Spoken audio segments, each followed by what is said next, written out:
सो hey guys, अभी हमारा problem है problem B, two large bags. ठीक है। तो इसमें हमें बेसिकली सबसे पहले तो एक एरे गिवन है, A1 to AN। ठीक है। और हमारे पास दो बैग्स हैं। ठीक है। Bag 1 and bag 2। और इनिशियली ये एरे के सारे एलिमेंट्स बैग 1 के अंदर है और बैग 2 इनिशियली खाली है। तो अब यहाँ पे हम दो तरह के ऑपरेशन कर सकते हैं। फर्स्ट, कि बैग 1 में से कोई भी बॉल बॉल मान लो या फिर कोई भी नंबर उठाओ, उसको बैग वी में ट्रांसफ़र कर दो। तो ये हो गया पहला ऑपरेशन ट्रांसफ़र का। ठीक है, ट्रांसफ़र। ओके। अब दूसरा ऑपरेशन क्या है कि बैग बी में कोई नंबर है, सपोज एक्स। तो अब हम बैग ए के अंदर सेम नंबर अगर एग्जिस्ट करता है तो उसको एक से इंक्रीमेंट कर सकते हैं। ये हो गया इंक्रीमेंटल ऑपरेशन। कब करना है? अगर यहाँ पे मान लो कि एक्स एक्स एक्स एक्स 4 बार एक्स है, तो अब हम जितने एक्स को चाहे उतनों को इंक्रीमेंट कर सकते हैं। अगर मेरी मर्जी हो तो मैं बस इसको इंक्रीमेंट करूँ, इन तीनों को ना करूँ। मेरी मर्जी हो तो इसको करूँ, इन तीनों को ना करूँ, इस तरह से। ठीक है। तो दूसरा ऑपरेशन हो गया इंक्रीमेंटल ऑपरेशन, बट कंडीशन ये है कि दोनों सेम नंबर होने चाहिए। ठीक है, इंक्रीमेंट। अब फाइनली हमें ये बताना है कि क्या हम लास्ट में दोनों बैग के अंदर सेम नंबर्स कर पाएंगे या फिर नहीं कर पाएंगे। ठीक है। अगर हम ऐसा कर सकते हैं तो हमें यस प्रिंट करना है, अदरवाइज हमें नो प्रिंट करना है। ठीक है। तो अब देखो, सपोज हम एरे को शॉर्ट कर लेते हैं, जिसमें हमारे पास एलिमेंट इस तरह से है, A1 is less than equals to A2 is less than equals to A3 less than equals to A4 up to AN। ठीक है। तो अब देखो कि हमें ए वन को इस बॉक्स में ट्रांसफ़र करना ही होगा। और एक चीज़ देखो कि अगर हम किसी नंबर को बॉक्स B2 के अंदर डाल देते हैं तो फिर उस नंबर को हम चेंज नहीं कर सकते, एंड उस नंबर का सेम डुप्लीकेट नंबर हमारे बॉक्स B1 में होना चाहिए, तभी तो लास्ट में दोनों का कंटेंट इक्वल होगा। अगर हमारे पास जैसे मान लो 2, जैसे ये एग्जांपल ले लेते हैं, 2 3 4 और 4। ठीक है। अगर मैं इस 2 को इस बॉक्स B2 के अंदर डाल दूँ तो हमारे पास B1 के अंदर 2 नहीं बचेगा। समझ गए? तो मतलब ये पॉसिबल केस नहीं होगा, मतलब इस केस में आउटपुट नो आ जाएगा सीधा सीधा। ठीक है। लेकिन अगर यही हमारा केस इस तरह से होता है 2 2 2 3 4 और 4, तो मैं क्या करता कि पहला 2 है उसको B2 के अंदर डाल दिया, एंड इसको इसको हमने डाल दिया B2 के अंदर, एंड इसको हमने रख लिया B1 के अंदर। अब क्योंकि B2 के अंदर 2 है तो ये सारे एलिमेंट अभी तक B1 के अंदर है, तो मैं इस 2 को इंक्रीमेंट कर सकता हूँ बाई 1 और इसको कर दूंगा 3। अब ये तो ब्लॉक्ड है। ठीक है। इसको हम छेड़छाड़ी नहीं कर सकते क्योंकि हमें बैग 1 के अंदर भी एक एलिमेंट चाहिए जो कि 2 के इक्वल हो, राइट?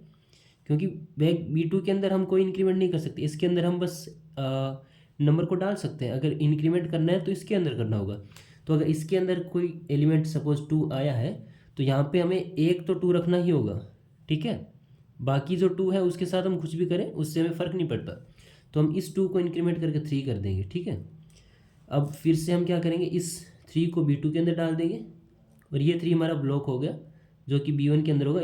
इसके साथ हमें कोई छेड़छाड़ी नहीं करनी क्योंकि एटलीस्ट 1 3 तो होना ही चाहिए हमारा B1 के अंदर।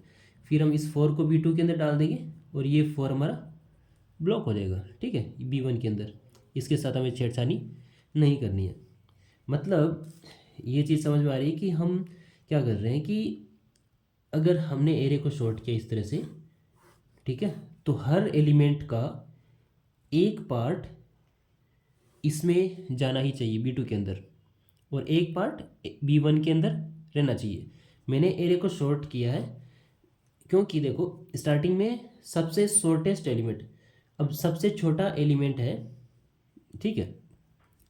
तो हम इंक्रीमेंट वाला ऑप्शन स्टार्टिंग में कर नहीं सकते इसके लिए, समझ रहे? इसके लिए क्या हम किसी भी एलिमेंट के लिए नहीं कर सकते क्योंकि यहाँ पे हमारा ये जो बैग है B2 अभी तक खाली है। ठीक है। इसके अंदर कोई एलिमेंट नहीं है तो इंक्रीमेंट वाला पार्ट नहीं चलेगा।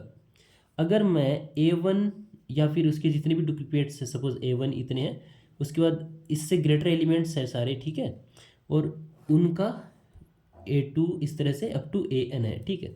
अगर मैं A1 को इसके अंदर नहीं डालूँ और इन सब के मान लो सबके दो दो डुप्लीकेट्स हैं, सबको इसके अंदर मैंने डाल दिया, ठीक है, तो अभी इस B1 के अंदर कुछ A1s रह जाएंगे, ठीक, A1 A1 A1 इस तरह से A1s की फ्रीक्वेंसी वाले एलिमेंट अभी तक पड़े हैं, क्योंकि सबसे छोटा एलिमेंट A1 है, उसको मैंने अभी तक इसमें नहीं डाला है, तो इसके अंदर सारे एलिमेंट क्या होंगे, A1 से बड़े होंगे, तो इसलिए इनका कंटेंट मैच नहीं कर पाएगा। दैट मीन्स मुझे A1 के भी कुछ एलिमेंट्स इसके अंदर डालने होंगे, ठीक है। अब देखो हम इसको इजी बनाते हैं कि हमें कौन सा एलिमेंट को डालना है, क्योंकि यहाँ पे देखो हम दोनों ऑपरेशन में से किसी भी ऑर्डर में ऑपरेशन परफॉर्म कर सकते हैं, बट हम इसको फोर्स करेंगे कि हमें ऑर्डर में परफॉर्मेंस ये ऑपरेशन करने को मिले। कैसे? हम सबसे पहले छोटा एलिमेंट जो है उसको B2 के अंदर डालेंगे, ठीक है। अगर हमारे पास लेट्स सी एन एग्जांपल 3 3 4 5 3 और 3, इसको हम कर लेते हैं शॉर्ट, तो हमारे एलिमेंट हो जाएंगे 3 3 3 3 4 और 5, ठीक है। तो हम सबसे पहले जो छोटा एलिमेंट, अब स्टार्टिंग में तो हम इंक्रीमेंट और ऑपरेशन नहीं कर सकते क्योंकि हमारा B2 जो है वो खाली है, ठीक है, तो हमें बस ट्रांसफ़र वाला ही करना होगा। तो हम सबसे छोटा एलिमेंट लेंगे 3, उसको उसमें B2 के अंदर ट्रांसफ़र कर दिए, ठीक है।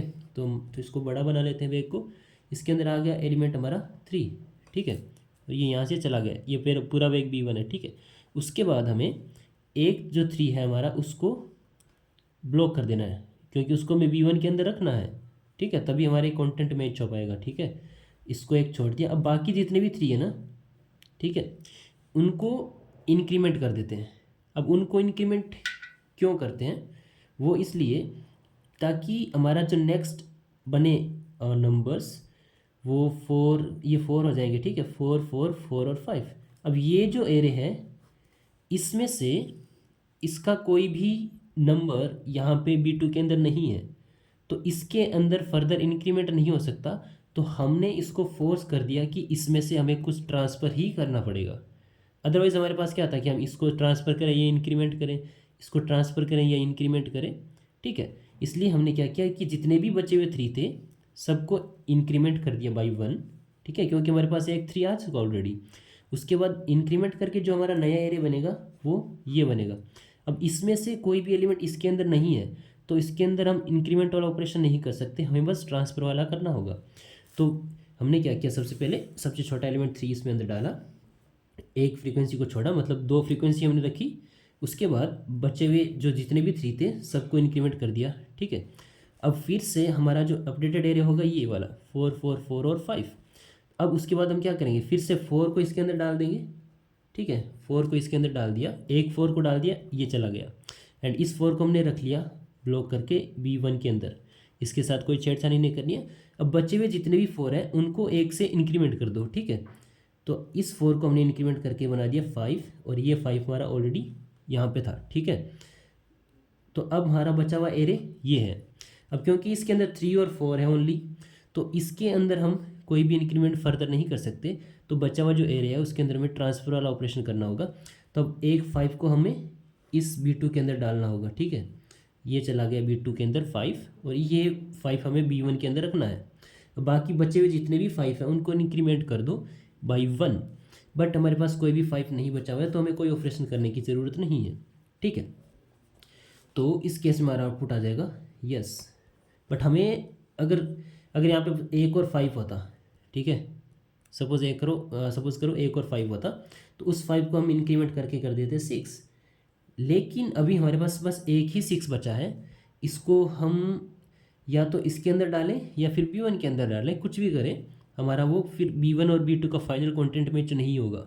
इस वजह से उस केस में हमारा आउटपुट आ जाता नो। समझ गए? तो हमें एरे के अंदर बार बार ये चेक करने की ज़रूरत नहीं है कि एरे बचा हुआ एरे क्या है, तो इसका कोड एकदम सिंपल सा करते हैं, हमें एरे को शॉर्ट करने की भी ज़रूरत नहीं है, ठीक है। तो हमारा एरे क्या था, 3 3 4 5 और 3 3 इस तरह से था। तो हम जब इनपुट लेंगे तब एक मैप बनाएंगे सिंपल सा, उसके अंदर हर एलिमेंट की फ्रीक्वेंसी लिख लेंगे। 3 की फ्रीक्वेंसी कितनी है 4, 4 की फ्रीक्वेंसी कितनी है 1, 5 की फ्रीक्वेंसी कितनी है?